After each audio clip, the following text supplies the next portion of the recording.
Your Honor. Oh boy. It's okay. Do you need some water? No, I'm good, thank you.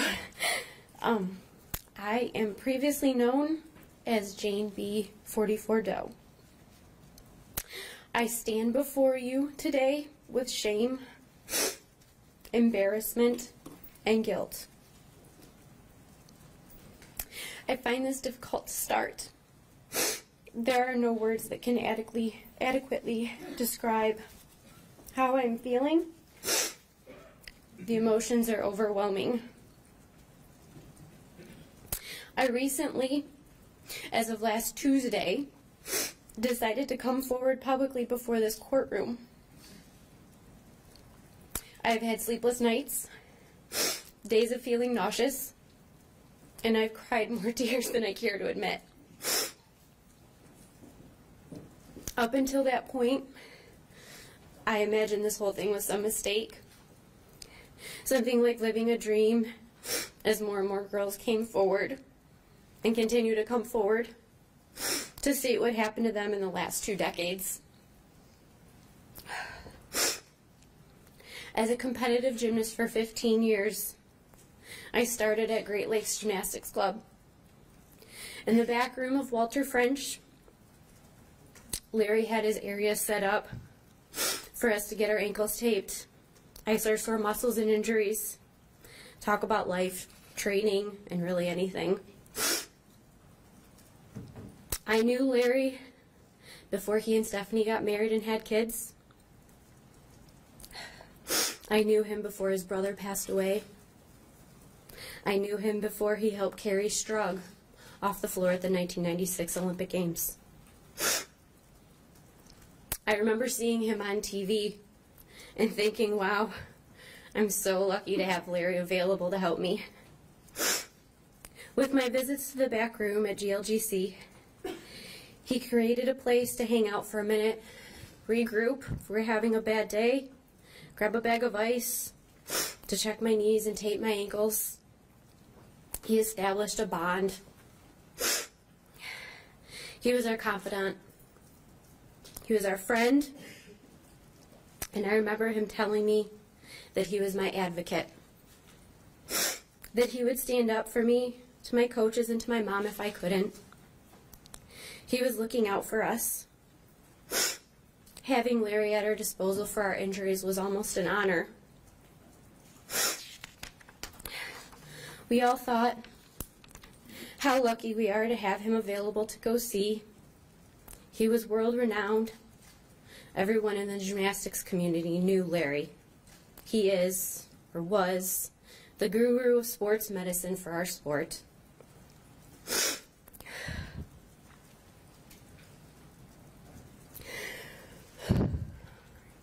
I saw Larry for low back pain at MSU Sports Medicine.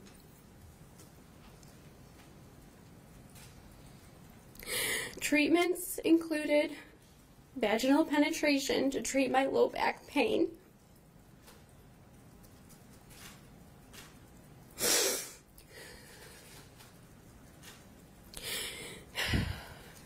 during treatments, one hand would be on my low back, massaging, pressing, and one hand would be between my legs with his fingers inside me. I would cry. I would cry because it hurt. It felt like he was ripping my vagina apart. He would say, "I know it hurts." Yes, it did hurt. With my mom in the room, he would perform these treatments. He would see tears leaking out of my eyes and make comments like, "I have to get really deep in there, and I can tell it's very tight." I thought nothing of it. I was being seen by the best. I trusted him, and I trusted the treatment. I now question the intent of the comments he made. His words haunt me. Was he referring to my back or to my vagina?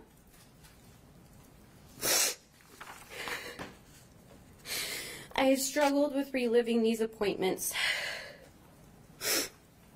with putting my feelings into words, sharing my emotion and trying to process what happened. I trusted Larry. I believed he knew what he was doing despite me being uncomfortable.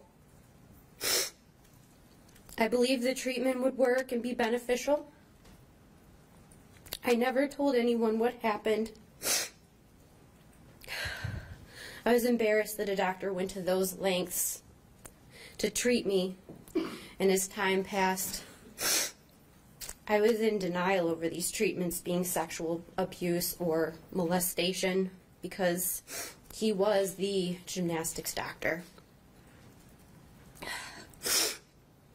When the pornography was found on his disposed computers, I questioned my impression of the situation. But still in my mind, to some extent, I defended him.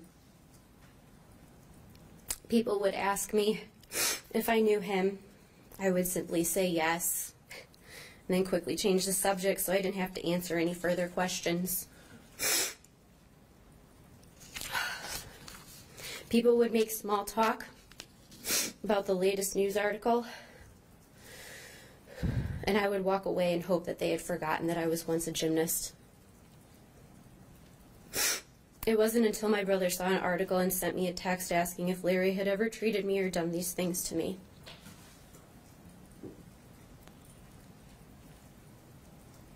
I simply replied yes. This was in 2017, and at that point, I still had no intention of coming forward. I didn't want to be another Jane Doe on the list. But as everything unfolded before my eyes, like a really bad Lifetime original movie based on true events, I gained some courage. After watching a few of my former teammates step up and say that this had happened to them also, I gained a little more. I am still ashamed this happened to me, and I can't help but think how this has impacted my life personally and professionally.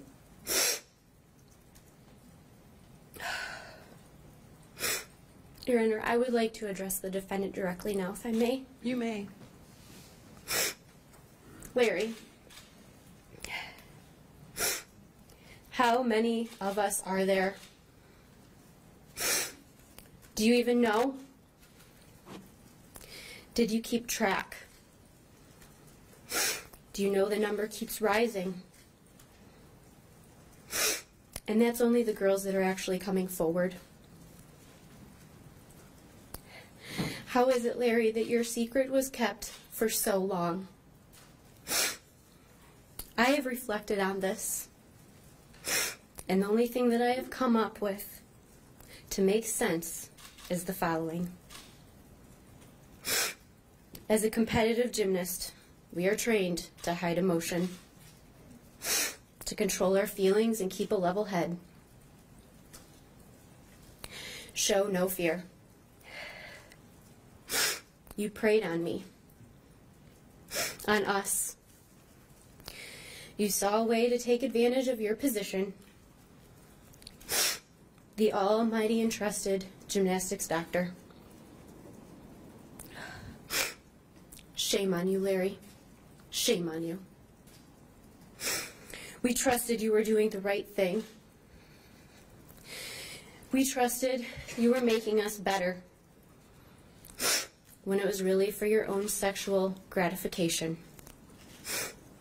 How selfish. We all gave up so much as kids to spend time in the gym, school dances and football games, pep rallies, and just being kids spending time with our friends.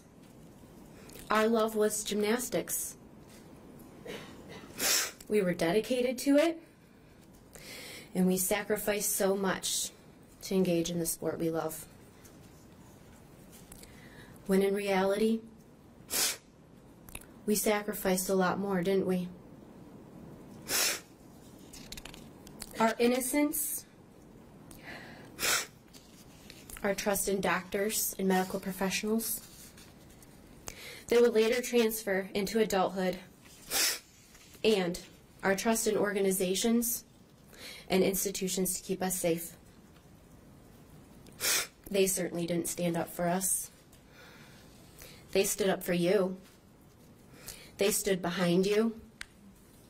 They safeguarded you when people spoke out. MSU did nothing to stop this. The earliest assault, according to reports, was in 1992. How is that? How is it that you had so much clout in your profession that MSU, USAG, USOC all turned a blind eye to what was going on when initial complaints came in? How did word not spread? How did it not work its way up the chain of command? What kind of relationships did you form with the presidents and administrators of these institutions that they stuck by you and swept all this under the rug?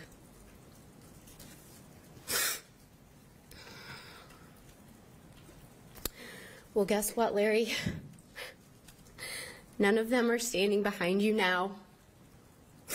They are all trying to deny any responsibility, as if they never swept anything under the rug at all. They enabled this mess that you started some 20 years ago. With that, you have tainted the sport I love, that we love. You have made it so that I am embarrassed to tell people I was a gymnast. I am embarrassed to tell people that I went to Great Lakes and Twistars. Now that doesn't mean what it used to. Now it means follow-up questions like, were you one of them? Not, what level were you? You have torn apart the gymnastics world. But look at us, Larry. Look at all of us. We are here, putting it together, trying to make sense of what you did and salvage the sport. I hope your name is never brought up ever again. I hope your name is not tied to gymnastics. I hope your kids don't have to suffer in the shadow of what you did. I hope Stephanie can find peace and know that I find no fault with her. You were MSU's biggest kept secret. And even when it finally did come out, Rachel had one hell of a time. In a statement you said, "I am so horribly sorry." Then why did it go on for 20 years? You're only sorry because you got caught.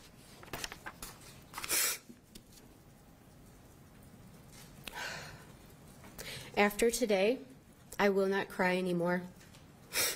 I am done. I am fed up with the magnitude to which this tragedy has spiraled into. You are a disaster. Your Honor, I trust that you will take into consideration the damage this man has caused and the people and organizations that allowed and facilitated his practice of these treatments he performed. I would like to call out Luanna Simon for her cowardly behavior. Her lack of attendance to these proceedings shows just how much she really cares. Sitting from the sidelines, being a bystander, just like she did while reports surfaced. She certainly isn't showing any support for us. She is a coward and doesn't deserve to hold the title as MSU president. Her recent behavior and comments are a joke. The least she could do is step down from her position and show us a little courtesy. That is a relatively minor action considering everything that we have gone through. Every time I see her face or her name, I am disgusted at her lack of empathy. Her statements are nothing more than politically correct words strung together to save face. It's not heartfelt. It's not meaningful. In reports, she is quoted as saying, "I have been told it is virtually impossible to stop a determined sexual predator and pedophile, that they will go to incomprehensible lengths to keep what they do in the shadows." Okay, Luana. Then why, when these allegations surfaced in the 90s, was he not fired then?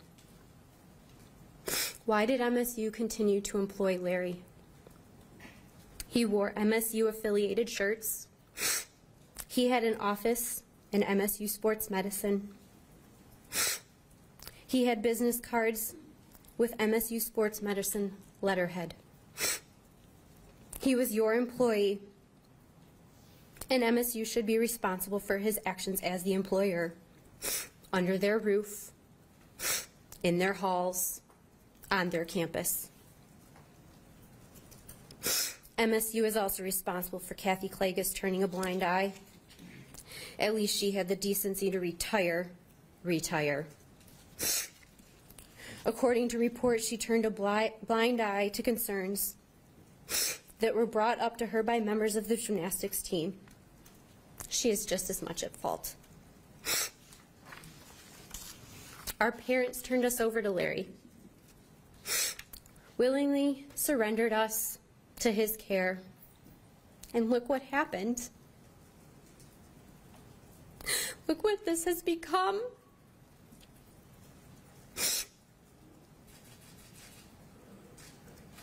When girls came forward and told an adult, the adults didn't listen. Why didn't they listen? What good is it to teach children to tell an adult if the grown-up doesn't listen, doesn't take action?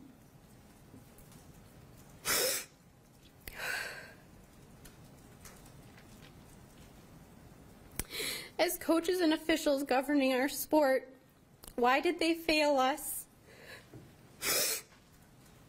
It boggles my mind that reports came out to MSU and they failed to investigate it. Then communication failed between MSU and USAG and USOC. Again, a disconnect. Is anyone even here from USAG, USOC? Do they care? Is there any representative here from either one of those organizations looking at our faces, seeing us stand before a courtroom, reliving the details? I just want to know if any of these major institutions are standing behind us, or if they all are on the sidelines trying to alleviate any responsibility, because it sure feels like that's the case. Your Honor, I would like to close with a sincere thank you. Thank you to you and the courts. On behalf of myself and all the other girls, for taking the time to hear each and every one of us. I am thankful that you are here and you are providing a platform for us as you determine your ruling. Thank you.